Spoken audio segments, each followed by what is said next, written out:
എല്ലാവരെയും ഞങ്ങള് മോർണിംഗ് മന്നയിലേക്ക് സ്വാഗതം ചെയ്യുന്നു. ప్రతి ఒక్కరిని మార్నింగ్ మండలంలోకి తిరిగి స్వాగతం చేస్తున్నాము. ഈ പ്രഭാതത്തിൽ പരിശുദ്ധാത്മാവ് നിങ്ങളോട് പറയുന്ന ഒരു പ്രവചന ശബ്ദം ഇപ്രകാരമാണ്. ఈ యొక్క ఉదయకాల సమయంలో పరిశుద్ధాత్మ మీ అందరితో చెప్తున్న ఒక ప్రవచనాత్మకమైన మాట ఏంటంటే, നിയോഗമുള്ളവർ സഞ്ചരിക്കുന്ന വഴികളും അവർ പരിചയപ്പെടുന്ന വ്യക്തികൾക്കും അവരുടെ വാഗ്ദത്തങ്ങളുമായി ബന്ധപ്പെട്ടു. నియోగం కలిగిన వ్యక్తులు సంచరించే ఆ యొక్క మార్గము, వాళ్ళలో ఆ మధ్యలో వాళ్ళు కలిసే మనుషులు దేవుని యొక్క చిత్త ప్రకారం కలిగిన వ్యక్తులే. വാഗ്ദത്തങ്ങളുമായി ബന്ധപ്പെട്ടു. వాళ్ళకి వాగ్దానాలతో సంబంధం ఉన్నది. ഈ പ്രഭാതത്തിൽ നിങ്ങൾ അങ്ങനെ വിശ്വസിക്കുന്നുണ്ടോ? ఈ యొక్క ఉదయకాల సమయంలో మీరు విశ్వసిస్తున్నారా? നിങ്ങൾ എല്ലാവരും ഒത്തിരി വാഗ്ദത്തങ്ങൾ കേട്ട വ്യക്തികളായി. మీరందరూ చాలా వాగ్దానాలు వినిన వ్యక్తులై ఉండొచ్చు. ഒരുപക്ഷെ വാഗ്ദത്തങ്ങൾ നിങ്ങൾ കേട്ടതിന് ശേഷം നിങ്ങൾ പോകുന്ന യാത്രകൾ അല്ലെങ്കിൽ നിങ്ങളുടെ ജീവിതത്തിൽ സംഭവിക്കുന്ന കാര്യങ്ങളൊക്കെ ഒരുപക്ഷെ നോക്കിയാൽ അതുമായി യാതൊരുവിധ ബന്ധവും ഇല്ല എന്ന് ഒരുപക്ഷെ നിങ്ങൾക്ക് തോന്നിയേക്കും. మీరు విన్న వాగ్దానాల తర్వాత మీరు వెళ్ళే సంచరించే ఆ యొక్క మార్గం కానీ ఆ పరిస్థితులు కానీ వాగ్దానాలతో ఎటువంటి సంబంధం లేకుండా ఉన్నట్టు మీకు అనిపించచ్చు. പക്ഷെ ഞാൻ ഇന്ന് പകൽക്കാലം ആത്മനിറവിൽ നിന്നുകൊണ്ട് നിങ്ങളോട് പറയേണ്ട കാര്യമാണ്. కానీ ఒక పగలకాల సమయంలో మీ అందరితో ఒక ఆత్మ నింపబడింది ఏమని చెప్తున్నానంటే, ആ സാഹചര്യങ്ങൾക്ക് നിങ്ങളുടെ വാഗ്ദത്തങ്ങളുമായി ബന്ധമാണ്.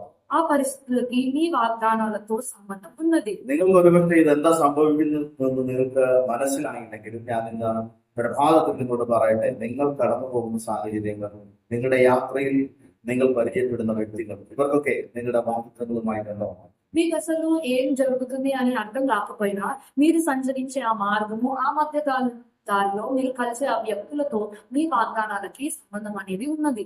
വേദപുസ്തകത്തിൽ നിന്ന് ഒരു വ്യക്തിയെ ഇതുമായി ബന്ധപ്പെട്ട് നിങ്ങളുടെ മുമ്പിൽ ഒന്ന് പരിചയപ്പെടുത്തുവാൻ ഞാൻ ആഗ്രഹിക്കുകയാണ്. వాక్యంలో నుంచి ఒక వ్యక్తిని మీకు పరిచయం చేయాలని నేను ఆశపడుతున్నాను. നിങ്ങൾക്കറിയാം യോസഫിനെ കുറിച്ച്. మీకు అందరికీ తెలుసు యోసేపు గురించి. യോസഫിന് ദൈവം സ്വപ്നത്തിലൂടെ തന്റെ നിയോഗത്തെ കൊടുക്കുകയാണ്. యోసేపుకి దేవుడు దర్శనం ద్వారా, కళ ద్వారా అతని యొక్క నియోగాన్ని దేవుడు బయలుపరిచాడు. അവനോടുള്ള വാഗ്ദത്തം ദൈവം കൊടുത്തത് സ്വപ്നത്തിലൂടെയാണ്. తన వాగ్దానాన్ని దేవుడు కళ ద్వారా దేవుడు అతనికి అనుగ్రహించాడు. എന്നാൽ അടുത്ത നിമിഷം മുതൽ അവന്റെ ജീവിതത്തിൽ സംഭവിക്കുന്നത് അതുമായി യാതൊരുവിധ ബന്ധവുമില്ല എന്ന് തോന്നത്തക്ക നിലയിലുള്ള കാര്യങ്ങളാണ് ആ യോസഫിന്റെ ജീവിതത്തിൽ സംഭവിച്ചത്. కానీ నెక్స్ట్ మూమెంట్ నుంచి యోసేపు జీవితంలో జరుగుతుంది ఏది కూడా తన వాగ్దానానికి అనుకూలమైనది కాదు.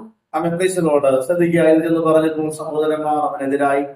ఇది నేను చెప్పినప్పుడు వాళ్ళు సహోదరులు అతనికి విరుద్ధంగా ఆ స్వప్నం సహోదరుడు പറഞ്ഞപ്പോൾ അവർ యోసేపుని విరోధമായി నిలబడ തുടങ്ങి. ఈ యొక్క కళ ఎప్పుడైతే యోసేపు తన సహోదరులతో చెప్పాడో ఆ సహోదరులందరూ అతనికి విరోధంగా అయ్యారు. അവനെ എടുത്ത് പൊട്ടക്കിണറ്റിലിട്ടു. అతన్ని తీసుకెళ్లి ఒక గుంటలో పడేశారు. പിന്നെ അവിടെ നിന്ന് അവൻ കയറ്റി അവൻ മിസ്രയീമിൽ വിറ്റു. మళ్ళీ అతన్ని అందులో నుంచి తీసి ఐగుప్తు జనులకి అప్పగించారు. പിന്നെ നോക്കിയാൽ നിങ്ങൾക്ക് അറിയാം പോത്തിഫർ അവനെ വാങ്ങുന്നു.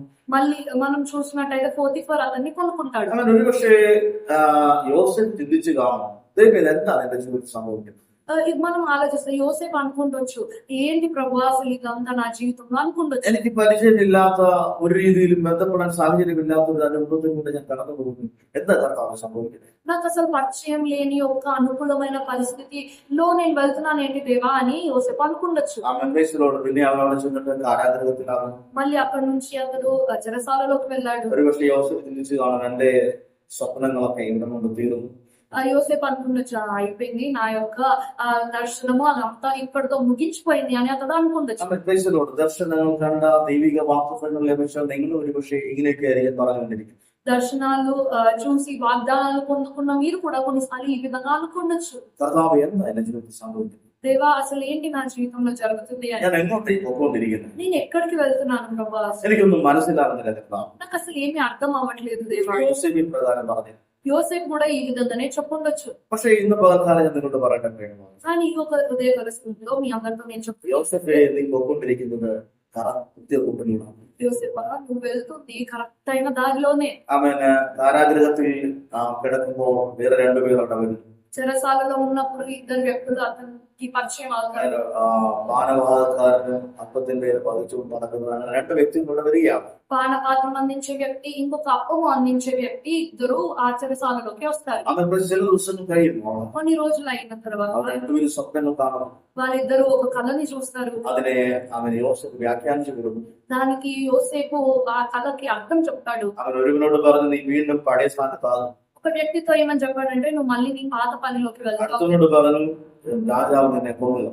ఇంకొక వ్యక్తితో ఏమని చెప్పాడంటే, నిన్ను రాజు చంపేస్తాడు. അവന് യോസേഫ് പറഞ്ഞ പോലെ തന്നെ കാര്യം ചെയ്തു.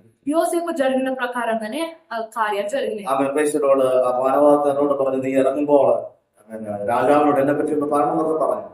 పానపాత్రం అందించే వ్యక్తితో యోసేపు చెప్పాడు, నువ్వు రాజు దగ్గరికి వెళ్ళినాక నా గురించి చెప్పాలి అని చెప్పాడు. അവൻ ക്ഷമ പറഞ്ഞു. కానీ ఈ వ్యక్తి మర్చిపోయాడు. അവൻ ഹല്ലേലൂയ.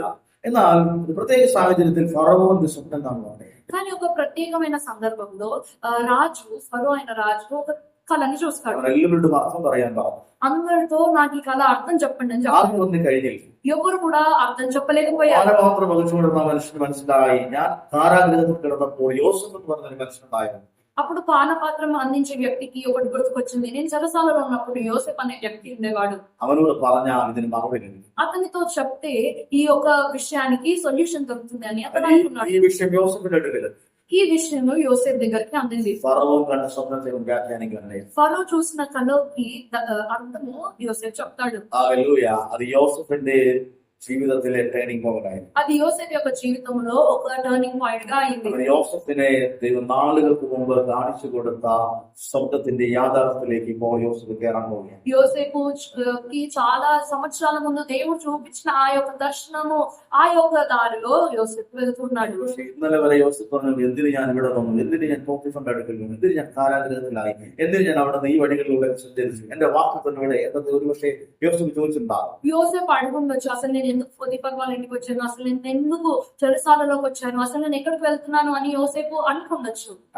പ്രിയമുള്ളവരെ, നിങ്ങൾ ഒരു പക്ഷേ വാക്കുതം കേട്ടിട്ട് നിങ്ങൾ പോകുന്ന സാഹചര്യങ്ങളെ കണ്ടിട്ട് ഇതുപോലൊക്കെ പറഞ്ഞുകൊണ്ടിരിക്കുന്ന വ്യക്തി ജീവിതങ്ങളായിരിക്കാം. ప్రియులారా, మీరు వెళ్తున్న ఆ యొక్క పరిస్థితి, మీకు జరిగే ఆ యొక్క అనుభవాలన్నీ అసలు ఎక్కడికి వెళ్తున్నానో ఏం అర్థం కాని సిచ్యువేషన్ లో ఉండొచ్చు. ഇന്ന് ഈ പകലിൽ ഞാൻ നിങ്ങളോട് വിളിച്ച് പറയാം, కానీ ఈ యొక్క ఉదయకాల సమయంలో మీ అందరినీ చూసి నేను చెప్తున్నాను, വാക്കുതം കേട്ട ദൈവവേദന, వాగ్దానం విన్న దేవుని బిడ్డలారా, നിയോഗമുള്ള ദൈവവേദന, నియోగం కలిగిన దేవుని బిడ్డలారా, നിന്റെ യാത്രകൾക്ക് നിന്റെ വാക്കുതങ്ങളുമായി ബന്ധമാണ്. మీ యొక్క యాత్రకి దేవుని యొక్క వాగ్దానానికి సంబంధం ఉన్నది. നിന്റെ യാത്രാ മധ്യത്തിൽ നീ പരിചയപ്പെടുന്ന വ്യക്തികൾക്ക് നിന്റെ വാക്കുത നിവർത്തീകരണവുമായി ബന്ധമുണ്ട്. మీ యొక్క యాత్రలో మీరు కలిసే మనుషులకి మీ యొక్క వాగ్దానంతో సంబంధం ఉన్నది. ഒരു പക്ഷെ ഇപ്പോൾ നിനക്ക് മനസ്സിലായില്ലേയിരിക്കാം, പക്ഷെ നീ വിഷമിക്കേണ്ട. നീ കറക്റ്റ് റൂട്ടിലൂടെ പോകുന്നേ, നിന്റെ വാക്കുത്തം നിറവേറാൻ പോവുകയാണ്. మీకు ఇప్పుడు అది అర్థం కాకపోవచ్చు, కానీ మీరు వెళ్తున్నది కరెక్ట్ దారిలోనే, అది మీకు తప్పకుండా అర్థమవుతుంది. വരുന്ന ദിവസങ്ങളിൽ നിനക്ക് മനസ്സിലാകും. రాబోయే దినాలలో అది మీకు అర్థమవుతుంది. ഒരു പക്ഷേ നീ വാക്കുത്തം കേട്ടിട്ട് പോകുന്നതിന് വിരോധമായ രീതികളിലൂടെയൊക്കെ ആയിരിക്കും നീ സഞ്ചരിക്കുന്നത്. వాగ్దానం విన్న తర్వాత మీరు వెళ్ళేదంతా దానికి విరుద్ధమైన పరిస్థితిలాగా ఉండొచ్చు. మీరు బాధపడదు, റൂട്ടിലൂടെ പോകുന്നത് మీరు కరెక్ట్ దారిలోనే వెళ్తున్నారు. നിന്റെ വാക്കുത്തത്തിനകത്തേക്ക് പരിശുദ്ധാത്മാവിനെ കൊണ്ടുവരുന്ന ദിവസമാണ്. మీ యొక్క వాగ్దానంలో దేవుడు మిమ్మల్ని ప్రవేశించే ఒక రోజు వస్తుంది. എല്ലാ കണ്ണുകളും ప్రతి ఒక్కరు కలుగుస్తున్నాం. കർത്താവ് ഞങ്ങൾ പ്രാർത്ഥിക്കുന്നു. దేవ ప్రార్థన చేస్తున్నాం. ഞങ്ങളുടെ സന്ദേശം കേൾക്കുന്ന എല്ലാവരെയും ഞങ്ങളെ അനുഗ്രഹിച്ച് പ്രാർത്ഥിക്കുന്നു. దేవ మా యొక్క సందేశం వింటున్న వాళ్ళందరినీ మేము ఆశీర్వదిస్తున్నాం. വാഗ്ദത്തങ്ങളുടെ നിറവേറലുകൾ അവരുടെ ജീവിതത്തിൽ സംഭവിക്കണം. దేవ వాగ్దానం యొక్క పూర్తీకరణ వాళ్ళ జీవితంలో జరిగింది. നാമത്തിൽ സംഭവിക്കണം. యేసు నామములో జరిగింది. അത്ഭുതങ്ങളും ദൈവപ്രവൃത്തികളും അവരുടെ ജീവിതത്തിൽ സംഭവിക്കണം. అద్భుతాలు దేవుని ప్రవర్తనాలు వాళ్ళ లైఫ్ లో జరిగించింది. ഞങ്ങൾ നന്ദി പറയാം. పరలోకం ఆ విధంగా జరిగించినందుకు వందనాలు. యేసు నామములో అడుగుతున్నాం. അതേ പ്രിയമുള്ളവരെ, అదే ప్రియ దేవుని బిడ్డలారా, നിയോഗമുള്ള നിങ്ങൾ യാത്ര ചെയ്യുന്ന ആ വഴികൾക്ക് നിങ്ങൾ പരിചയപ്പെടുന്ന വ്യക്തികൾക്ക് നിങ്ങളുടെ വാഹനങ്ങളുമായി ബന്ധപ്പെടും. వాగ్దానం విన్న దేవుని బిడ్డలారా, మీరు వెళ్ళే ఆ యొక్క యాత్రలో, ఆ యాత్ర మధ్యలో మీరు కలిసే ఆ యొక్క వ్యక్తులతో మీ యొక్క వాగ్దానానికి సంబంధం ఉన్నది. దేవుడు మిమ్మల్ని దీవించుతాడు.